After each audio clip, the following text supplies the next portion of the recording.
Radiography, our profession, the profession of nobles, the profession we so cherish and admire its ideals.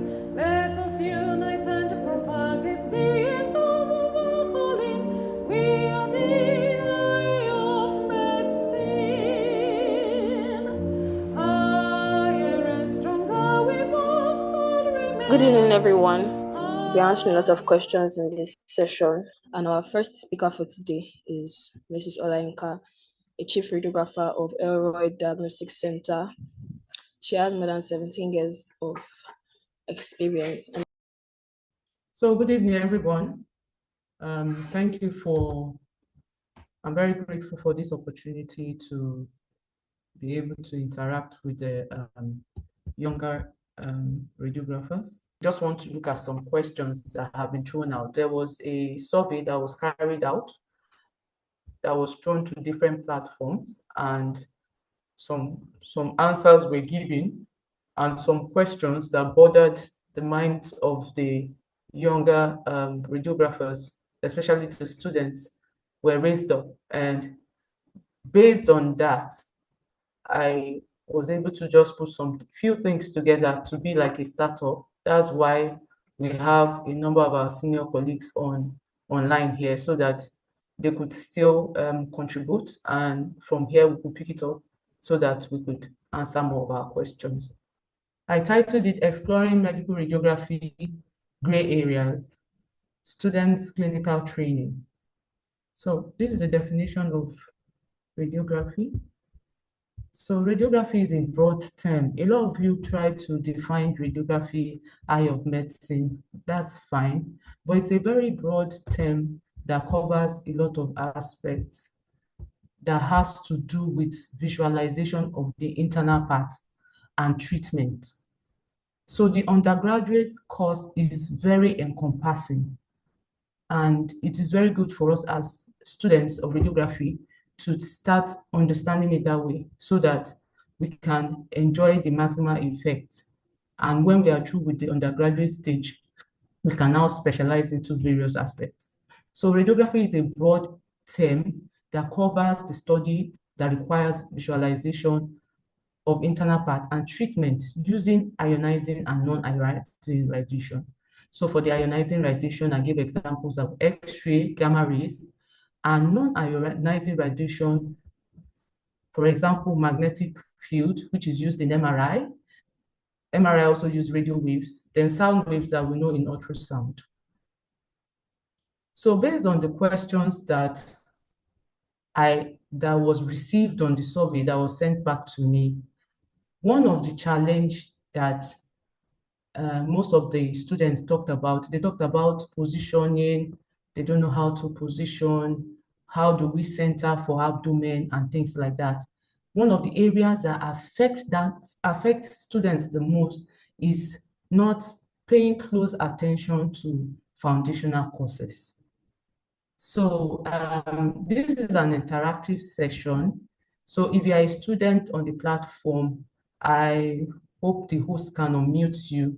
I have just displayed a few of these foundational courses, or you can put in the chat box 1 or 2 or 3 of your foundational courses that maybe you think is not important, because I think that's what happens most times. So some of the foundational courses of great importance is anatomy. I don't know how many of us pay very close attention to our anatomy. The anatomy is very, very important.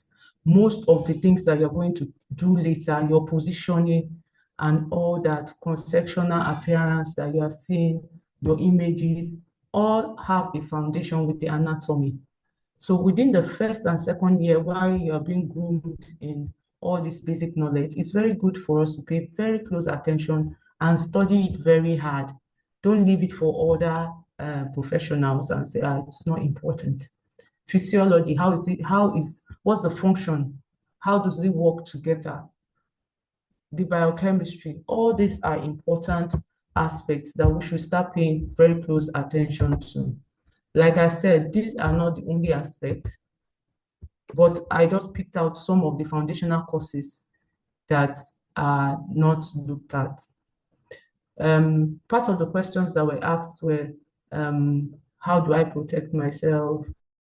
So some of these things have been addressed in some of our foundational courses, like radiation physics, that talks about the interaction of the photons, how are these radiation emitted, what is their power, what is their strength.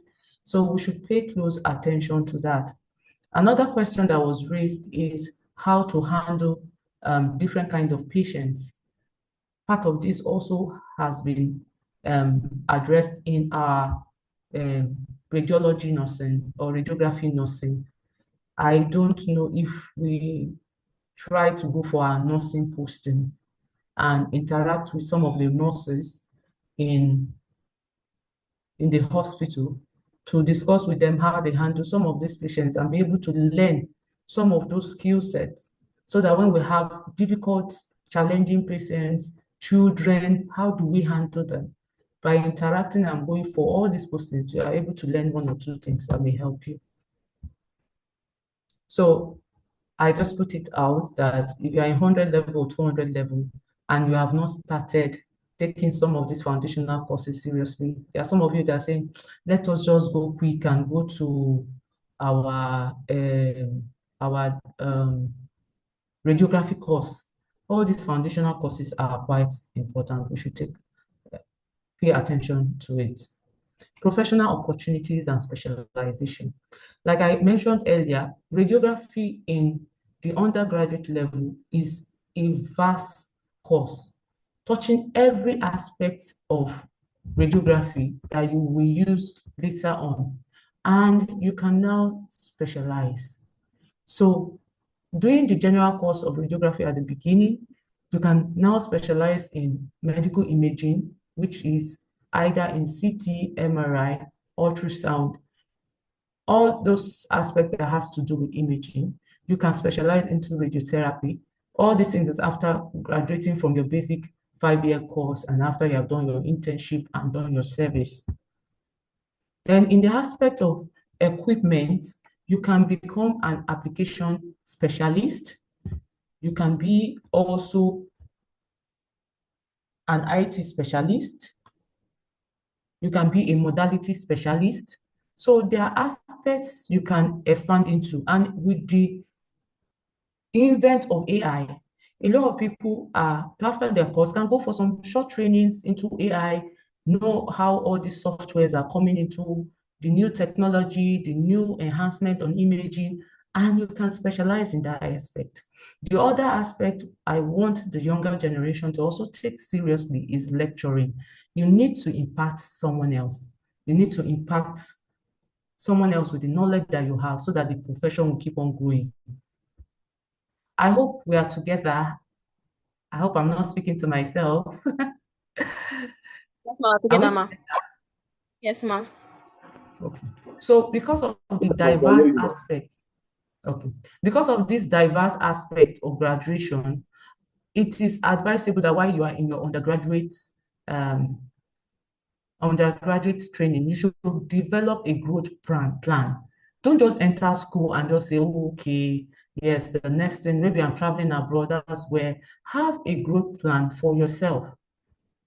And that growth plan is what will help you to embody your courses. There's no course that you're passing through that doesn't have its place. Doesn't have its place, it has its place. So you have to be focused on them. Then have a growth plan for yourself. Okay, when I'm graduating like this. I'm going to do my internship. I'll learn all this. Okay, I want to specialize into equipment. I want to specialize into radiotherapy. I want to specialize into imaging. All this can be inbuilt from the foundation, but have a solid foundation. A solid foundation is a thorough knowledge of all aspects of radiography in your undergraduate days. And when you are into your postgraduate, you now specialize it out. So part of the growth plan is your internship, your youth service. You can do your advanced studies, which I'm encouraging the younger generation to invest themselves in. Start studying, do your PGD courses, plan for your MSc, plan for your PhD, and get certifications. Certifications like those that are interested in IT, there are so many certifications they can start doing, studying that aspect so that they could digress into that aspect of imaging. Also, you have resources available for you. Okay.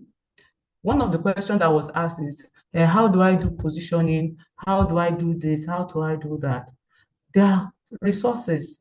You have a lot of resources around you, apart from your lecturers.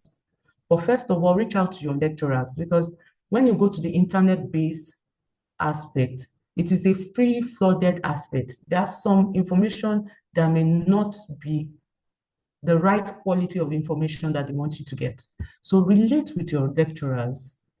Then look out for textbooks. I posted like 2 textbooks here, like basic radiography. As a student graduating from radiography course, you should be able to do your positioning. You shouldn't say it's not important, because that's the name that you're carrying. So you should know that very well.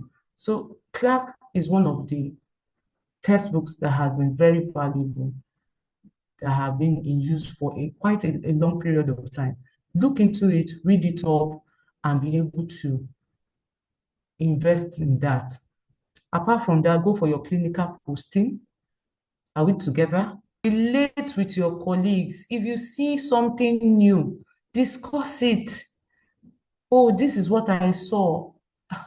And why we have senior colleagues here on the platform is for you to be able to know them and maybe reach out to some of them from time to time if you have challenges. There are online resources. In your generation, there's so much resources. There are videos and there are books online that you may not even need the hard copy. You can read it on the go, but you have to read them. You have to create time for them. That is when you become a specialist in what you are doing. Okay, so the other question that was asked was about radiation. A lot of radiographers are afraid of radiation. But as you can see, you have a source here. It says adverse effect of radiation exposure in diagnosis practice are rare when you have to do with like chest x-rays, abdominal x-rays, and all those things. So the radiation dose absorbed in this procedure is much lower than what is received annually from natural sources. But apart from this, there's what is expected of you as a radiographer, as a student radiographer and as a radiographer. Number one, to practice ALARA principle. Collimate to the area of interest. You cannot be doing chest x-ray and just open widely. Use protective devices when necessary. The lead gown, gonad shield, use them when available. Stay in the area that when you expose, you don't have radiation. Do your distance from your patient. All these are protection. Safe light, watch out for safe light. If exposure is on, you don't just barge into a place. All this is to help. So summary, for you to be effective in this our profession, understand what the profession entails for the undergraduate. Understand what the profession entails. Study and take all your courses seriously. Attend postings, get guidance, have a career path in mind, and be the best in what you do. We have less than 1 minute. In case this Zoom meeting cuts off, we can come back. But the next thing here is 1% better every day. Small changes over time lead to big outcomes. Make up your mind to start making small changes. Is it studying? Is it networking? Do it so that you are much better.